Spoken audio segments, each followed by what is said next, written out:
அந்த மாதிரி நான் தான் அதாவது இந்த நல்ல விதை இது எல்லாத்துக்கும் புரிய வச்சுருக்கோம். முதல்ல காய்ச்ச மரங்கள் பூரா பார்த்துருக்கோம், காய்ச்ச மரத்தை பூரா காமிச்சிருக்கோம், மக்களுக்கு நிறையா பார்த்துருக்காங்க. பார்த்ததில் இது வந்து செவ்வாழை கண்டு போட்டு 1.5 வருஷமாக செவ்வாழைக்குள்ளே இருந்த கண்டு இது 1.5 வருஷமாக. அதாவது செவ்வாழை வாழை பயிர் வாழை பண்ணியிருந்தீங்க. பயிர் வேண்டி இடம் இல்லாமே அது பண்ணது. அதாவது தென்னை போட்டுட்டு இடம் இல்லாமல் செவ்வாழை போட்டது அதுக்குள்ளே வந்த பயிர்.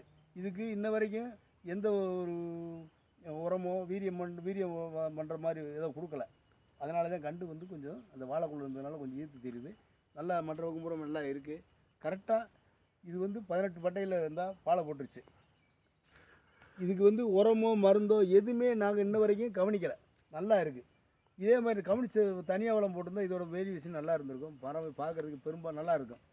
இது இப்போ என்ன இன்னி வரும்போது பிக்கப் ஆயிரும்ல. இனி குழி வெட்டாமல் மேலே போட்டது. நீ வந்து நீ பார்க்கும்போது இப்போ காத்தாட இருக்கா, நீ மரம் பருத்துரும். நீ மரமே தும்புறா தெரியும். இன்னும் அங்கே உள்ள வெள்ளாமை செய்ய மாட்டான். தரமான வெள்ளாமையாக தரமான மரமாக வரும். இது விதை வித்து தான் முக்கியம்ன்றதுக்கான உதாரணம் இது. ஸோ ட்ரீம்லேண்ட் நர்சரியில் கண்டு வாங்கி போட்டிங்க, 18 மாதத்தில் பாலை போட்டுருச்சு. இது விதை தான் முக்கியம்ன்றதுக்கு இது முக்கிய காரணம்.